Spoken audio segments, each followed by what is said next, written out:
Taigi, pirmas dalykas. Pasileidžiam Source.dk. Į Source.dk reikia turėti su Steam'u patariamą, nes jeigu susitės iš kitų tinklalapio ale nuripinta versija, jums vis tiek kažkas tikrai neveiks. Labai daug šansų bent jau. Pasileidžiam Hammer editorių. Biškai palaukiam. Susikuriam naują mapą. New. Aš manau, jūs mokėsite šitą susikurti, kai susikuriat mapą. Aš jau tokį turiu. Pastatykite, sukurkite tiksliau tokią vietą, iš kur norėsite, kad kiristų ginklas. Aš maždaug sukūriau 2 aukštų. Ne 2 aukštų, kaip vieno žmogaus ūgio. Ir štai čia matote štai šią vat laisvą erdvę. Atsiprašau, jautrumas didelis. Štai šitą laisvą vietą yra štai čia. Čia aš įdėsiu ginklą, kad kiti žmonės matytų, kokį ginklą jiems spawnins. Žinoma, be to galima ir apsieiti, galima, tarkime, parašyti, iš kubų sudėlioti, bet tai užima daugiau laiko, žymiai paprasčiau yra įdėti prop static. Žemiau yra čia tokia erdvė. Štai matot, yra kalnelis. Kalnelis padarytas tam, kad štai maždaug šioje vietoje atsiras ginklas. Jisai nukris čia ir jisai nuslys žemyn. Taigi, pradedam. Pirmas dalykas, kad žmogus matytų, koks tai ginklas reikia. Spawninam belę kokį entity, pasirenkam į properties. Čia parašom prop static, apply world model. Suranda modelį, čia parašyta, biškai palauksim, kol suras. Štai, šiuo atveju aš noriu, kad spawnintų Kalašnikovą. Spaudžiam OK, apply. Štai matome ginklą. Spaudžiu, jeigu ginklas guli ne tokiai pozicijai, kaip jūs norit, bet norit, kad jisai lygiai pasuktų, kad nenaudoti štai tokios funkcijos, nes nelygis būna pasuktas. Spaudžiam Ctrl M, rotate, Z 90, Z tai iš viršaus pasuka. Dabar ginklą pakeliam į tą vietą. Ir štai šitas mūsų ginklas. Daug gražesnio vaizdo galima padaryti jį šiek tiek atremtą. Štai. Dabar jis pas mus yra atremtas. Gerai. Kitas dalykas. Mums reikia sukurti patį ginklą, kurį spawninsim. Taigi, vėl pasirenkam entity. Čia nueinam į pačią apačią ir surandam weapon AK-47.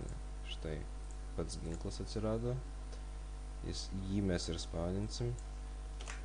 Pasukam jį irgi 90 laipsnių, bet tai yra nebūtina. Svarbu, kad jisai įtilptų į šią vietą. Štai, tarkime, tai va jį padarom.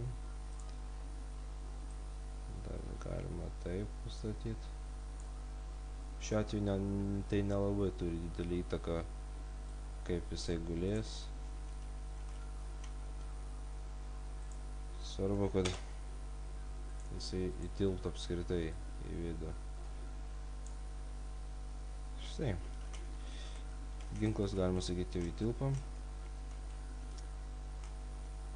Jį mes ir spawninsim. Dabar spaudžiam properties ir duokim jam vardą. Tarkim, AK-47. Apply. Kitas dalykas, ką mums reikia sukurti point template. Vėliau paaiškinsiu veikimą. Ir jį padedam belė kur, nesvarbu kur mapė. Dėl patogumo, bent jau aš įdedu tiesiog čia viršuje. Ir spaudžiame properties. Vardą sukurkime AK-47 spawn, apply.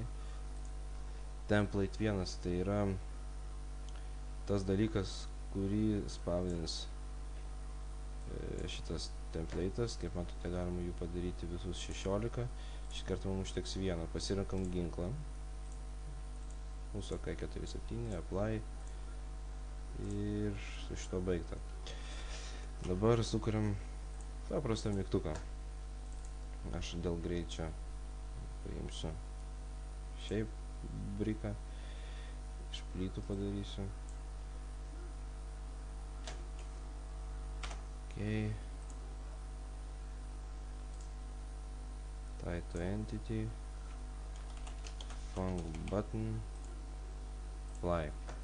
Name tai yra nesvarbu, parent nieko nekeičiam.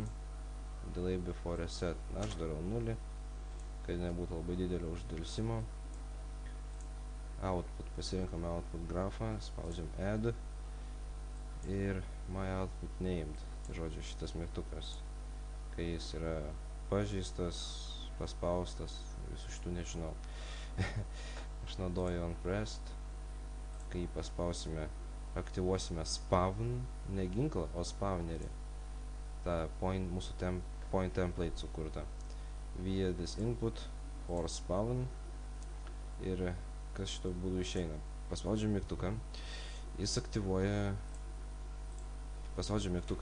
mūsų point template su funkcija, kad for spawn, ir jisai priverčia įsispaudint štai šį mūsų ginklą, jisai iškris. Atkreipkite dėmesį į tai, kad ginklas bus spawninamas ne iš ten, kur yra point template, dėl to aš sakau nesvarbu, kurį padėt, o ten, kur mūsų Hammer editoriuje buvo padėtas ginklas. Iš pat pradžių šito ginklo nebus, tol kol jūs nepaspausite mygtuką. Taip, dar šiokius tokius nustatymus reikia pakeisti. Flags, don't move, kad jis nejudėtų. Na ką, pavyzdį sukūriau, jei kas neaišku, klauskite. Ir štai. Dėsim šitą pamoką į CSGO tinklalapį ir jeigu naujame sezone atsiras tokių dalykų kaip subfolderis Counter-Strike Source mapų kūrimui, bus ir daugiau mano tutorialų. Čia buvo tik pavyzdinis. Tarp kitko mano pirmas, todėl sorry, jeigu jis nelabai kokybiškas, kas neaišku, rašykite man į PM private message. Tai štai, run map. Okay.